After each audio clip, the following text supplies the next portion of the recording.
All right, next up, we're going to be talking about this group of buttons over on the top right-hand side. And if any of you are new to Canon cameras, they have kind of a unique button press.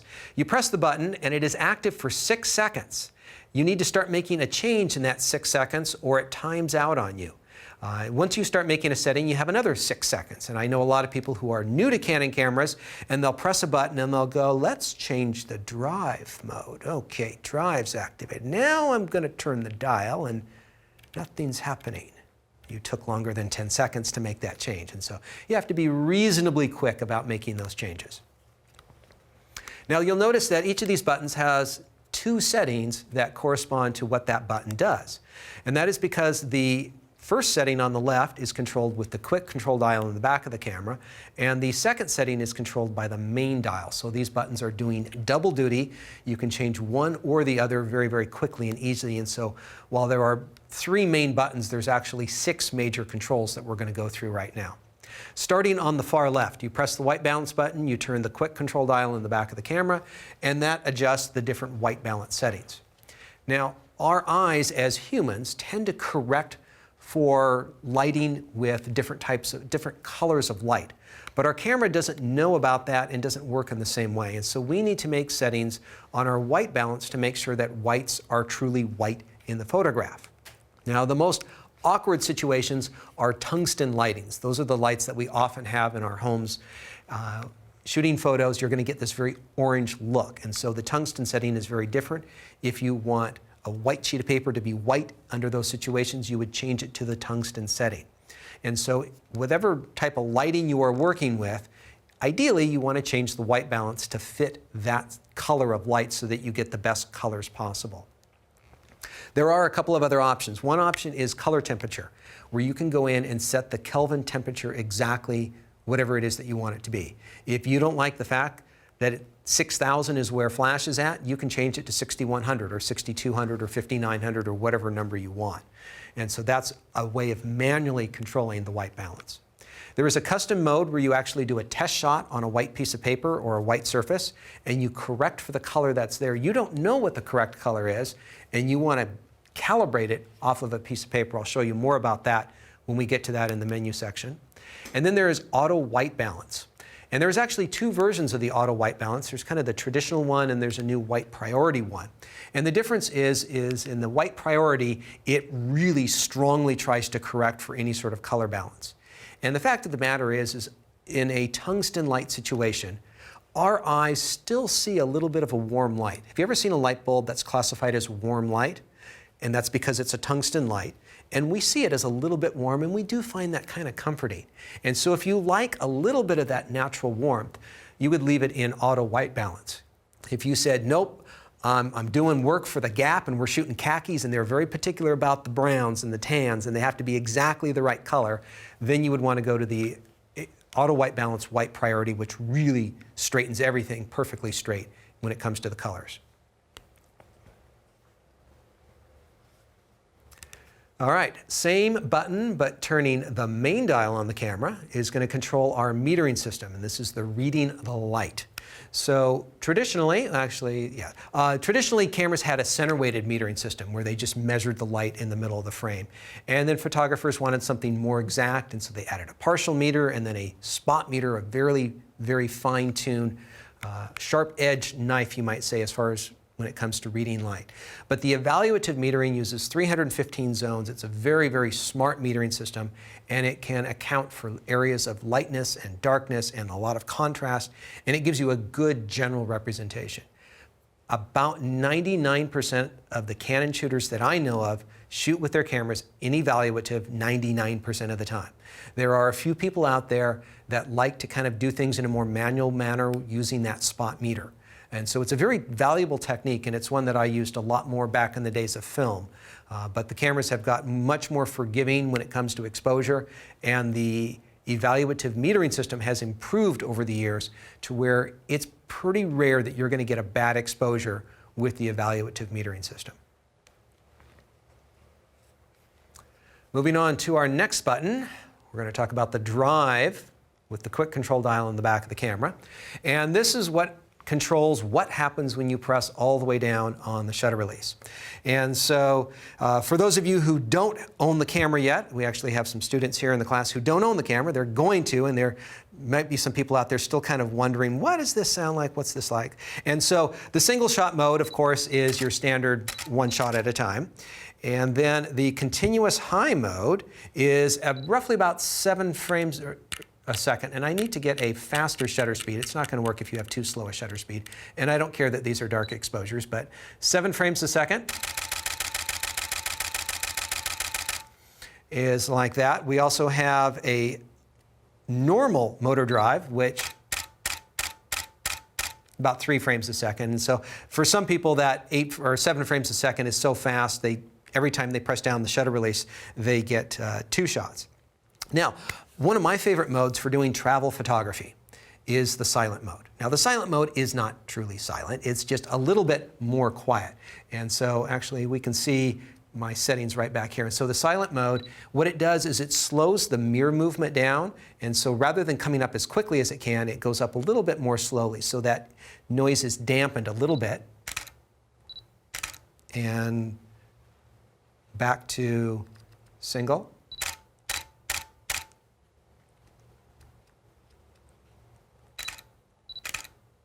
Now, I would normally turn the beep off, and we'll get to that in a moment. So we also have a continuous silent, a little bit less noise. So for anybody shooting in a theater or a wedding situation, wildlife, any place where you're just trying to be a little bit more discreet, I think it's a good call. We also have a self-timer, 10-second self-timer where you can use a remote, as well as a 2-second self-timer, which is my favorite cheat when I'm using a tripod and I don't want to touch the camera, hands are off the camera, and it shoots without any vibrations. And so I use that, and I'm glad that that's right next to the end so I can get to it in one click. From where I leave it, as do most photographers, in the single shooting mode most of the time. All right, same button, but turning the main dial of the camera changes the focusing mode. We have 3 different modes here: one shot, AI focus, and AI servo. So let's take a closer look at this. When you press down halfway and activate the focusing system, the standard focusing system is called one shot, which means the camera will focus until it achieves a good solid subject with contrast in which to lock onto, and then it stops, which allows you to reframe the composition if possible, but then you can shoot your photo. The other completely different option is AI servo, which is for subjects that are constantly moving. And so for action, sports photography, you want to have it in AI servo. Generally, when I go out to shoot sports, the first change I make on my camera is to get that focus into the continuous mode so that it can track that action coming towards you and away from you and moving around. Now, there is one in between, AI standing for artificial intelligent focus, that will try to detect, let me say that again, it will try to detect whether your subject is moving or not moving and set the camera either in one shot or an AI servo. Now, just kind of as a note that's, I think, kind of interesting, if you were to buy the Canon 1DX Mark II, which is double the price of this camera, you do not get AI focus in that camera, because professionals who buy that camera would never use that feature. This feature is a danger. I think it's a hazard to your photography. I do not recommend using it, and that is because the camera tries, but is often unpredictable in what it's going to do. And I think for us as photographers, it's pretty easy to make a decision. Is my subject moving or is it not moving? It's one of those 2 choices. And as we get towards the end of the class, I'm going to talk about button customization. And one of the great things on this camera is that you can have 2 autofocus buttons, one that does one shot and one that does AI servo. So you could have both at your fingertips, ready to go. You just choose not moving, moving. And your camera works perfectly for both of them. But I would generally avoid AI focus. When you have your camera in the A+, the scene intelligent mode, your camera is in AI focus. For the person who doesn't know anything about photography and they don't know whether it's a cyclist coming down the street or a tree, the camera might be able to figure that out and help them out.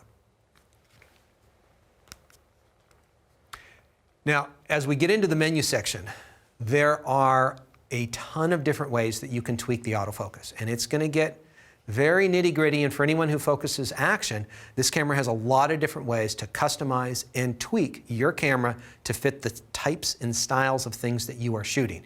And so there is a lot to talk about when it comes to customizing the autofocus. This is just the big main control, and there's lots more things to get into, so we have lots to cover further on into this class. Next button. First option is flash exposure control, and this does nothing on your camera until you have a flash attached to it. You do not have a built-in flash on this camera, and so if you do mount one on and it is electrically connected and it communicates properly, which means all the Canon TTL flashes, you're going to be able to go in and control the power of flash from the camera.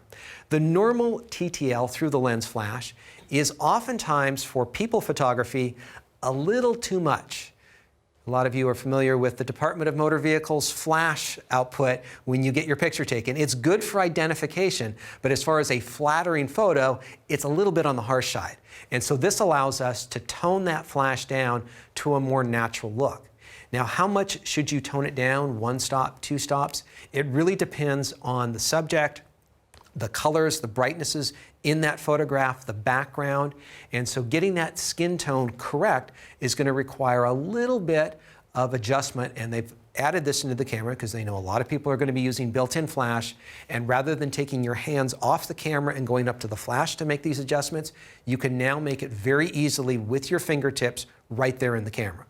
And so if you don't have a camera or a flash mounted on your camera, this portion of the camera is not doing anything. It's just kind of laying and waiting there for you to attach a flash to it.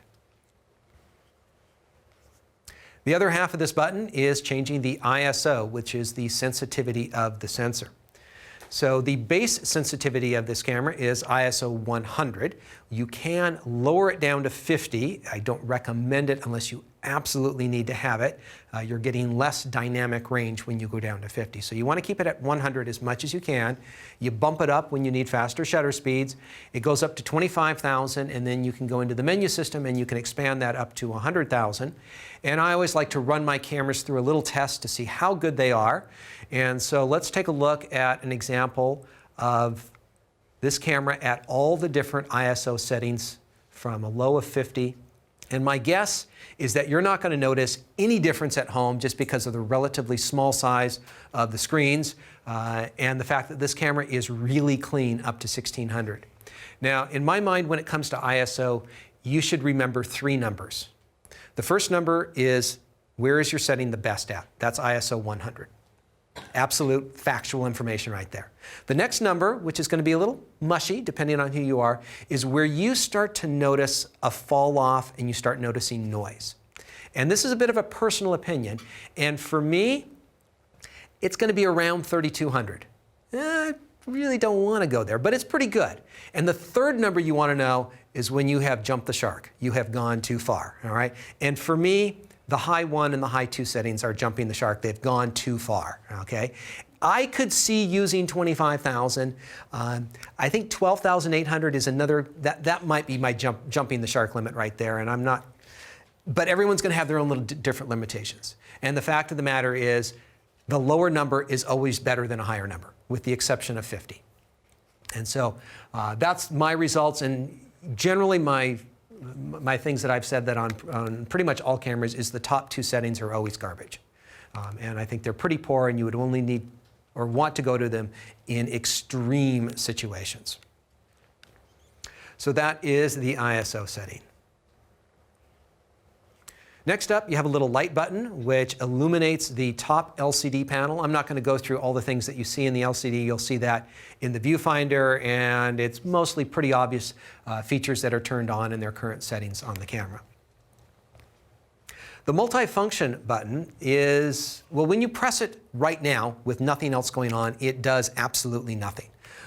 We will be using this once we get into the focusing system.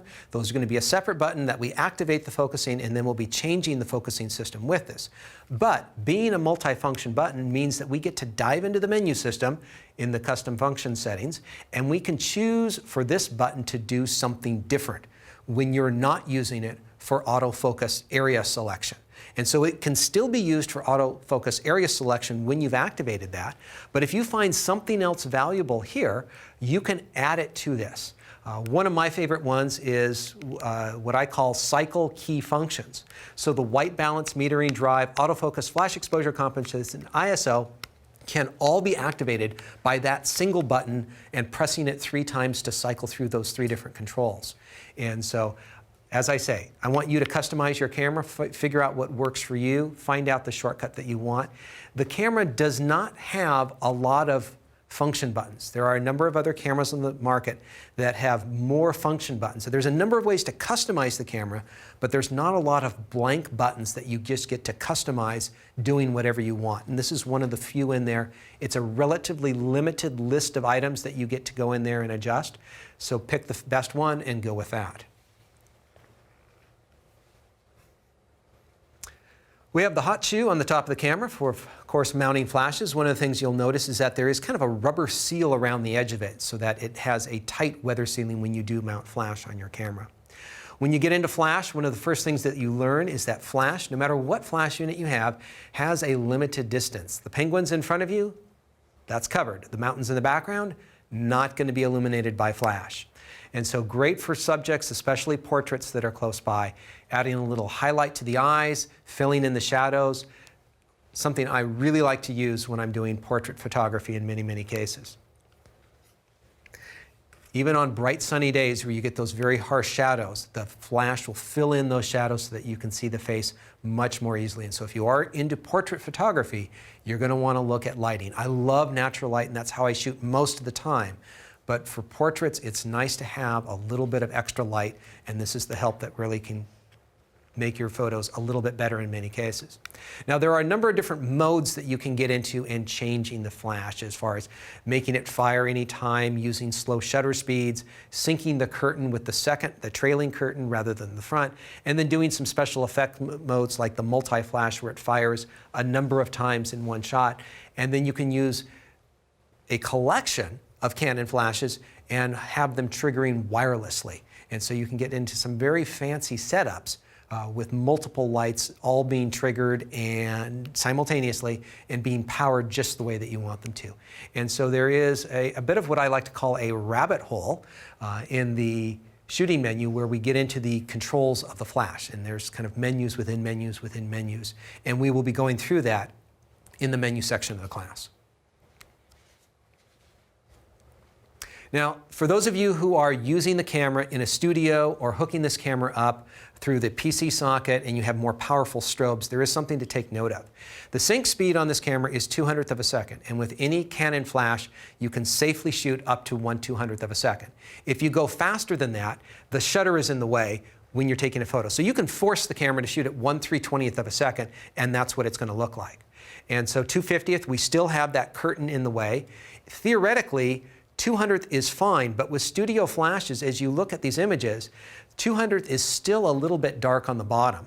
Some people might see, depending on the flashes they have, a little bit of darkness and unevenness in the brightness at 1/60th of a second. So if you're working in the studio, most studio photographers are going to be at 1/125th of a second or slower. So somewhere in that 160 to 125 range.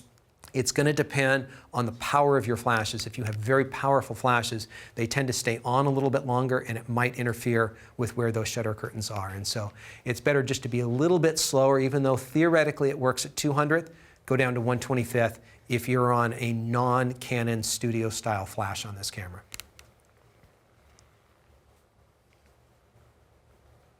With Canon flashes, if you just wanted the smallest, simplest light for just a little bit of hint in extra light, you could look at the 270. The next one up has a bounce capability, a little bit more power, and a hot light for video, although it's not really that powerful of a hot light. It's something. If you were doing flash photography, a little bit here and there, I would probably look at the 430. It's a good intermediate level flash, gives you some reasonable power and some good features. If you're doing this on a professional basis and you need more power, you need faster recycling time, you need some of the special effects features that you have, you'll be looking at the 600 RT. In that case, that's their top of the line flash. With anybody who gets into flash, one of the accessories that I think is an almost must for anybody is the off-shoe cord, which allows you to get the flash about arm's length from the camera, either for macro photography or attaching it onto a bracket so that you can have that bracket rotate vertically, keeping the lens below the flash, so you have a consistent look between horizontal and vertical images. And so that's something that I would recommend with any of those flashes at all to improve the look of your images, because getting the flash away from the camera is one of the keys to improving flash photography. A few other little tidbits on the top of the camera. We have our focal plane indicator. It's unlikely that you're going to need to use this. This is indicating exactly where the sensor is in the camera, and occasionally in macro photography with some cinema lenses, if you're doing movies with the camera, you need to measure the distance from your subject to where the sensor is on the camera. And it's just kind of it's a geeky thing to know about on your camera. All right, so that runs us through the first portion of our camera controls. This is going to be a good time for me to check in with Kenna and students in questions. And what can we answer? So Sri Photo had asked, why can't we always use the silent shutter? Is there any performance difference? So there is no technical problem using the silent shutter. It's where I leave my camera when I'm traveling virtually 100% of the time. The difference is that you cannot get 7 frames per second shooting in the silent mode. It's limited to about 3 frames per second. And so it doesn't cause any damage or problem to the camera at all. It's perfectly fine, and I could see a lot of people just leaving it there. And you know, recently there was a video of the President of the United States in a meeting, and the person who recorded the video had a camera right next to where all of the other cameras were. And basically all you could hear is shutters firing. Just you could barely hear what the president was saying. And they were actually joking about it where I was watching this. They're like, can't they make cameras a little bit quieter? And I think it's not going to be that much longer into the future that there may be places like the White House, and then it will extend out from there, where they don't allow shutter sounds. And so if we can all just stay ahead of the curve and be nice and quiet and not cause a lot of ruckus, you know, like if you go in a museum and they don't mind you taking photos, it's better just to be quiet for everyone else around us. And so, yeah, I encourage you to use that. Great. Go ahead, Peggy. You were talking about the different focusing and to use AI servo for a moving object. Well, I do a lot of aerial photography and I'm moving. Does AI servo help you at all in that situation? Okay, interesting situation. And so AI servo is for when the subject and the camera, the distance between them is changing. And so if you're in a car and you're rapidly getting closer to something, then you would need that. Now, if you're in a plane and you're flying, hovering over the ground, you know, not hovering, but you're flying evenly over the ground, you don't really need it for that because your distance is not changing. So only when your subject is getting closer to the camera and moving, when that distance is changing quickly, that's when it's important. And so, John, from Eva Baker Photo, if she shoots primarily with little children, is that where you would use that AI servo versus one shot? Well, I thought little children sit quietly in chairs with their hands folded and they don't move. Am I wrong? Did I? Okay, so yes. And so if kids are playing around, there's a good chance that you're going to want to have the camera in that tracking mode. You don't want to leave it there. One of the questions that people have is, why can't I just leave it there all the time? And you can.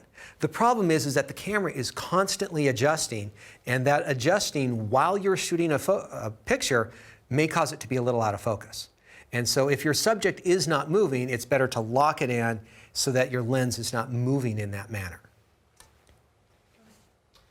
When you're reviewing an image on the back of the camera, does that accurately represent exposure, or does the camera do some kind of correction? Okay, so we will be talking more about playback coming up. But in that particular case, when you shoot a raw photo, it's showing you a JPEG preview on the back of the camera. And so it's a close approximation, but it's not 100% accurate. I know when I'm out shooting, every once in a while, I'll see that the highlights have gotten a little bit too much, and I'll shoot another exposure a little bit down just to be on the safe side. But generally when I go back, I was totally fine. The camera is kind of showing you a general view of what you're going to get. But if you shoot raw, you're going to get a little bit more on the dark side and on the bright side. And so you don't need to be too hypersensitive about, oh, I'm losing 1% of my image there. You're probably going to be fine. Okay, maybe we can squeeze in a couple more quickly. Yeah, I think we do. Great. Yurko Regata said, what is wrong with ISO 50? Can you tell us again why you wouldn't use that? So ISO 100 is the base sensitivity. It's where the sensor was designed for its optimum performance. And so when you shoot at 50, what happens is that you're giving that sensor twice as much light than it really wants or needs. And in order to deal with it, and I can't go into the technical because I don't know all the technical of why, but you end up with less dynamic range, and your image doesn't have as much contrast. It's a little bit flatter. It can't handle the bright highlights and the deep dark shadows quite as well as ISO 100. So there's less dynamic range. And in some cases, that's not going to matter. And so every once in a while, I'm shooting a waterfall, and I'm at a ½ second, but I really want 1 second, because that would make all the difference in the world to me. Well, then I would dial it down to 50. I go from a ½ second to 1 second, and I'm getting the same exposure. And as long as I don't have crazy highlights or crazy shadows on my waterfall, I can then use ISO 50, and it's going to work perfectly fine. But it's capturing less dynamic range. And so that's why we don't want to use it on a regular or standard basis. All right, maybe one more. For extended battery life expectancy, the manual suggests not keeping the battery in the camera and not keeping the battery fully charged. Does that make a lot of difference? Not keeping the battery fully charged. Now that one's a new one for me. I don't know about that. If I was going to store my camera for a week or a month, I'd have no problem just leaving the battery in it.